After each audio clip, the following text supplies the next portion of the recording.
So what is a good starter setup for, the artist who's, really just trying to like, okay, let me invest in a setup to hold me down for like my first year of rapping? Right. So as far as what equipment you need a mic, headphones, some type of computer, an interface, and like a pop filter, or like one of them, I forget what they're called. They go behind the back. Yeah, that's a pop filter. Then they got the little the reflection screen thing in the back. I had one of those for a minute, but right now I got one of those. How do you pronounce it? Coyote ball. Oh yeah, Chaotica joint. Yeah. Yeah. I don't have it with me right now, so I can't show you guys. But if you just Google it, it's just basically like a foam ball you put over the mic, and it kind of creates the effect of like a soundproof booth, kind of, so you can record almost anywhere and not really have much interference. But that's all on your budget. But those are essentially the only real things you need to go, and some type of recording software. And cables. Cables and everything, yeah. Oh, and some monitor speakers and some headphones. Monitor speakers, if we're going to get into engineering, I would suggest, putting a little bit more money into that, as well as a good pair. Well, I guess it's not a necessity. Preference-wise, I prefer a good pair of headphones. They give you a nice, clear, even sound in your ear. It makes it easier recording for me. A lot of people don't like to hear themselves when they record. Some people do though, so plus it's always good with mixing to have different points of reference to check to make sure it sounds good on different areas in the car, on like iPhone headphones, speakers, laptop speakers, whatever. But as far as brands, I prefer what I got right now. My monitors, they're what are they called? I have some M Audios. Those are cool. Those weren't that expensive. They were like, I think I got them on sale for like $300 for both. So it's like $150 each. They're like little 3.5 inch. They're not that big. I can take them with me wherever I go. They don't got a lot of bottom end, but I mean, you can get by with it. As far as headphones, the Sennheiser, I think, is that how you pronounce that? I love those headphones. Those are like a movie on your ears. It's crazy. But right now, my pair broke, so I just bought some replacement ones to fill in on Amazon for like $50. They're not the best sound, but they get the job done. Like if you're on a budget, hands down. And they detach in the Bluetooth, so if you want to take them on the go, and do what you got to do, get some writing going. Amazon has a lot of good stuff. So there's so much access to technology and good quality stuff nowadays that it's kind of easy to get it set up and just, as long as you know what you're trying to do and how to use it, you can get by pretty easy. What about the interface? Interface, I'm a huge fan of Focusrite. They got the Scarlett. I use the 2i2, I think it's called, or 22. Something, the 2-1 that has the 2 channels, so 2 microphone inputs, and then, just the regular volume knob and whatnot. Those are great. They also have a cheaper version with just 1 channel. If you're just recording, if you only got 1 mic, you don't really need any other channels. It was just for yourself. That one probably runs like 140, 150, something like that. The 2-channel one runs about like 2 something, so it's not too bad. But there's a lot of different ones, like the M Audio ones are pretty good as well, as far as the interfaces go. But I kind of kept the same brand. I went to the school, Full Sail University, for audio production, and they have when you sign up, part of your financial aid packet goes to sending you equipment. So all the equipment I have now, I got from school, so I kind of use that as a standard as far as like home studios, like whatever brands or things they send you, because they're supposed to be going off of industry standard, you know what I mean? So As far as prices go, though, because me and my team recently purchased some more equipment for getting the studio space, but we kind of ran with the same brands, and we've had really good. They have good reviews online and everything as well, not just my own personal experience. I like those brands in particular. Focusrite, I think, is a go-to. A lot of professionals I've seen just on Instagram, like, oh, we're in a hotel recording, or we all day in the booth. I see their interfaces in their pictures, and it's the same stuff. So that's pretty cool. I got one right here. I ain't gonna take it off because I'm actually talking through it. Exactly.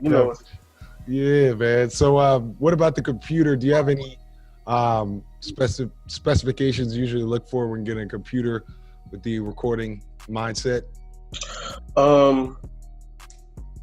That's debatable. We've been debating this a lot lately, but I'm a Mac person as far as computers go. Their processors and their sound cards, just stock and everything, are pretty solid and pretty. It's the industry standard as well. But I do have homies that build their own computers that are really strong, really fast, and they record really well as well. I don't know those specifications in their computers because they built them themselves. But there are computers out there and laptops like what's it called, like the Alienware or something like that.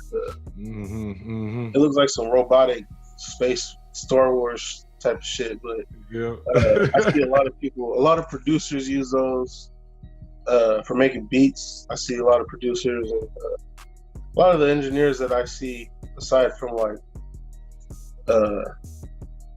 me, really, everybody else just uses Mac. What are they called? The full Macs in the studios. Nobody's really plugging it on a laptop. But that's kind of my comfort zone with the laptop. I have a desktop, for the record. Because like you said, I see them in every studio from every level. It's all Macs out there. So, what about and we'll get into software in a second, but let's just kind of handle the equipment. What about, one step higher than just the first year of rap? Like where would you invest in step by step from there? So if you were looking to upgrade, I would definitely look into microphones, getting higher quality microphones. Those can get as expensive as you want them to get, really. But I peeped, I got the box here. So what the hell is that? I have Audio Technica 880 microphones. Is that the box? Hold on, I got the box right here.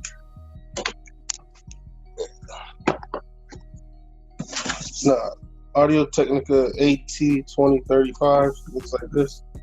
Okay, nice. I bought these at like an electronics store in my neighborhood for they were like 90 each. And I've seen those in like studios that I've gone to. What? 90? 90. I don't know if it was a sale because I originally bought 3 of them for a podcast we were doing. You look them up and they have good, good dynamics. The sound is clear, the sound is warm. It's a cardioid condenser microphone. So it has like a smooth and natural sound for like a lower range voice, which a lot of rappers tend to have, or at least when you talk and you put your rap voice on, it's a little bit deeper sometimes, so it comes through real smooth. That's the only mic that I personally paid for myself that I like to use because it's a good price and it's a good brand and they last. I've had mine that I have now for a couple of years. It hasn't faltered, but you can go up, you can get like the blue, anything blue, the Bluebird, they look fancy. They look like an aerosol can with a ball at the top. old man Elvis Presley mic and stuff. You know what I mean? They got those. Those are cool, but